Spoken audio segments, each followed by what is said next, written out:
Hi guys, a couple of things I want to talk about. I'm going to offer these bags, these two you see behind you, and this little darling, and this two-sided, two-faced bag, which is very tall with a wide bottom. They all have inserts in the bottom, semi-stiff inserts. I'm going to offer all four of those for sale on the channel. This large one, this large one here and this very deep one are going to be $30 plus $8 shipping. The small ones, this one and this one here, are going to be $20 plus $8 shipping. This one is a little 6-pocket bag. So see, I don't have a 6-pocket. I guess this is a 6-pocket bag. I gave away the other one. I was going to say there's another one up here, but that's the one that Heather picked for her prize. Little 6-pocket bag. The only one that had the 6-pocket doesn't have an interior pocket. The other ones have an interior pocket. They're lined. And have shoulder straps. They'll have the insert. This one may be tricky to find a box for because it's got this insert that I'll have to bend and you have to straighten it out when you get it. Because I don't know if I can find a box wide enough for that insert. The bag will fold up, but the insert is kind of like it doesn't really fold. You don't want to fold it or you'll ruin it. But anyway, I'm going to go ahead and sell those for that. If you're interested in any of those, email me at the email in the About section of the channel, and I will then give you the PayPal information. I can't be responsible for whose email I get first. Whoever calls me first, you know, gets to me first about a bag, they will get the bag. This is the largest one, the two-faced bag. I'm going to tell you how to identify those. The extra large summer bag, the two-faced bag, because it's got, you know, two different sides, very scrappy. The little 6-pocket Birdy egg bag here, the egg bag. I love this. It's a cute fabric, isn't it? It's got little birds on this one and this little eggs of all colors on there. And it's got a little orange and purple with the little orange birdies. And this does have also pockets inside. Little orange birdie bag, the egg bag, the two-faced bag, and the extra large summer bag. Summer tote. So identify them that way, but that's just the first order of business. So if you're interested in any of those, email me at the C Speckled Hen email in the About section. Okay, there's that. We've been working on a second deep raised bed for our house garden. Well, I call the house garden the one closest to the house. And had to quit. We're just kind of using recycled materials, using pallets and other recycled pieces of wood that will probably eventually have to be replaced, or it'll have to be enclosed with something else at some point in time because it's not all treated wood. But that's the way you do it. And also you could actually take them apart at some point and just till in everything that's in it, because it'll all be broken down at some point. But we're going to try to do that, and I'll try to put a picture of that up there if I can remember to do that, the new start of the new box. We're going to have at least 3 long ones in that house garden. Okay, I started trying to add my videos to another platform, just in case this one is unceremoniously yanked out of my possession. I don't know that I want to do that. I've been trying to upload it, and I don't know that I like it. It's the BitChute. I don't know if I like that platform. It has some limitations.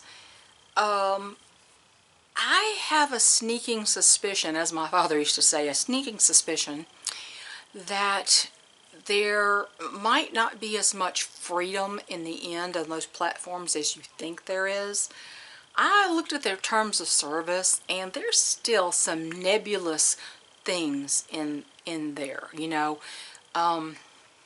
like hate speech is whatever you say it is, and you know, it's very subjective idea.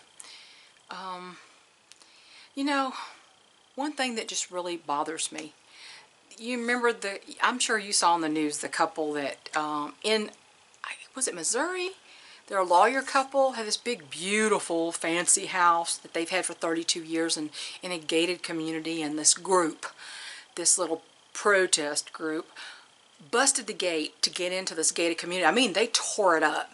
A lot of people won't show you that, but they tore the heck out of that gate. They destroyed the gate to get in, and then they're roaming the streets, and this couple had called the police several times. They called community security, and they called the police. Nobody would come. So they were forced in the end to take their weapons out in fear of their house being destroyed, and they brought them out and said, you know, don't come in here. You know, don't come here. Don't even think about touching this house, basically, which was their right. Their legally owned firearms. The police raided their house and took their firearms. What? And as Brandon Tatum said this morning, he says, what country am I living in? But what is that situation is only one of many, and it pretty much has evolved into a place where a right is not really a right anymore. It's only a right if you've got the money to defend it. A privilege is something that needs a license and a permit. A right is something that should be automatic. A right should be automatic. A privilege is what needs a license, like driving a motor vehicle is a privilege, not a right. In the Constitution, unless the law upholds the Constitution, if it shreds it every time it makes a decision, then is it worth the paper it's even printed on anymore? It's what I'm beginning to wonder.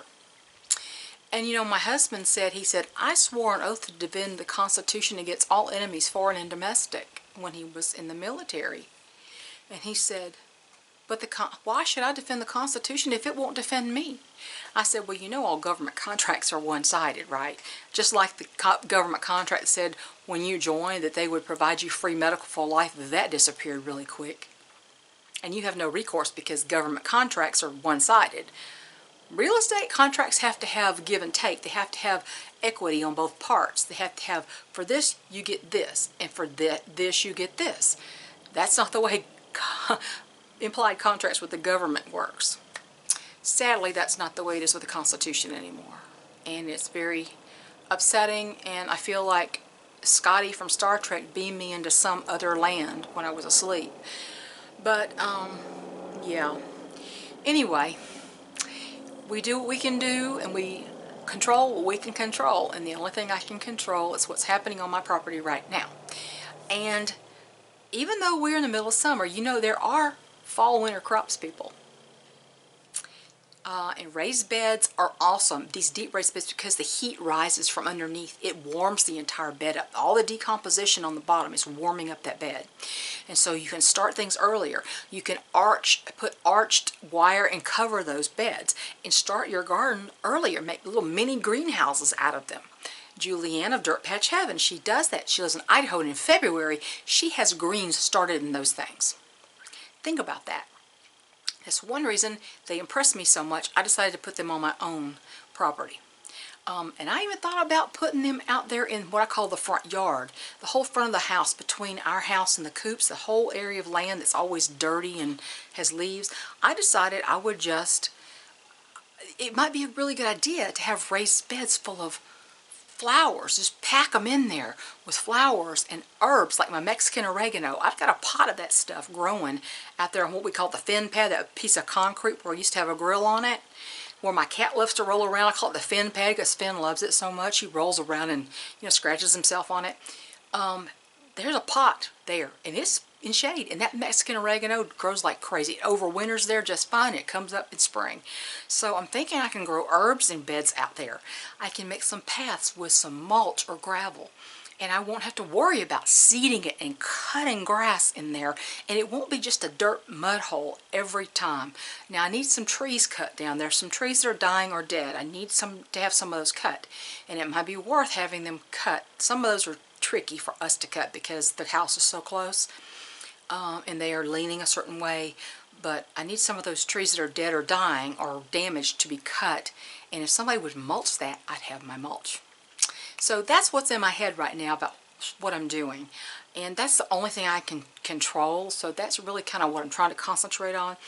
And my husband keeps saying, well, on Facebook, this is what I heard. I said, you know, that's why I got off of Facebook. So I don't have to hear that. I see enough on YouTube. I'm trying to just, you know, just don't even tell me because I can't do anything about it. It's just one inequity and one tragedy and one, oh my God, after another. So it's like, please don't tell me. And he doesn't like that. He wants to tell me things because he has nobody else to tell. Just like I have nobody else to tell, except you guys. But I don't want to just rant and rave about things all the time. That's why I sort of stopped talking about a lot of the stuff that's going on. And when I bring it up, it's just to bring up my frustration and how to kind of tell you that you can't do anything about any of that. You can't figure out what the truth is about any situations because there's been so many people caught in lies. You can't, the media is not, there's no such thing as objective journalism anymore, except God love her, Katie Hopkins in the UK. That is a true and investigated journalist. That woman has lost everything trying to get word out. I linked something about the killing fields in South Africa. She risked her life going over there. She's been banned from the country because of the report that she did. They don't want that getting out. So, but she's so rare. She's so very rare. That kind of journalism is about dead now. Now we just have propaganda machines, and they all kind of lean in one direction. And everybody else who doesn't is considered a fanatic or a conspiracy theorist, you know. So it's gotten to be, the world is so you can't even pin down what it actually is anymore. That's why we need to concentrate on what is in our own backyard, literally and figuratively, and decide what to do in case that mess out there comes here. That's about all you can really do, and that's what I'm trying like crazy to do, if I can do it. I try. So I am making a few more things. I don't know how many more quilts I'll make because I'm going to quilt out some more of my fabrics, and then I'm probably going to sell the rest of my fabric. I may keep my machine for repairing something here and there, but honestly, I don't really repair much. I mean, it's rare that I make any repairs to anything. I usually wear things until they're rags, and they're either dust rags or they're thrown away. So, I mean, this is a farm. I don't go anywhere. So anyway, y'all just let me know if anybody's interested in these 4 bags. Like I said, this little bag here, it's about 13 inches this way, I think. This direction, maybe 8 or 9 this way, I'm not sure. You know, it's a cute little bag. I really like this color. I love the colors on this.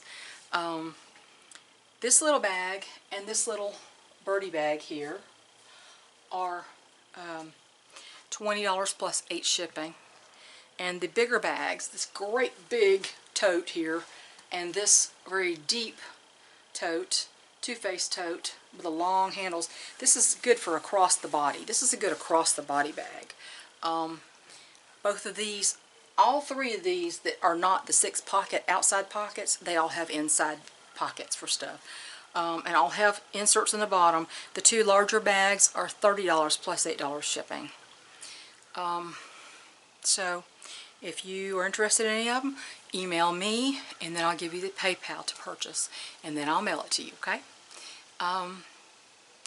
It's about to rain. It's kind of overcast, and I think we're supposed to get some rain today. Oh, we dug up the sweet potatoes, the potatoes that had the slips on them. I pulled the slips off. I widened that row of sweet potatoes by pulling back some of the black plastic. and I planted the slips off of the potatoes in a second row, and I hope we have some sweet potatoes. Yeah, sweet potatoes are great because you can make them sweet or you can make them savory. You can eat them like a potato. You can make sweet potato pie. I grew up eating sweet potato pie at my grandmother's farm. It's good. It's like almost like sweet potato pie, sweet potatoes and butternut squash are two things that are kind of like you can get sweet or savory, either one.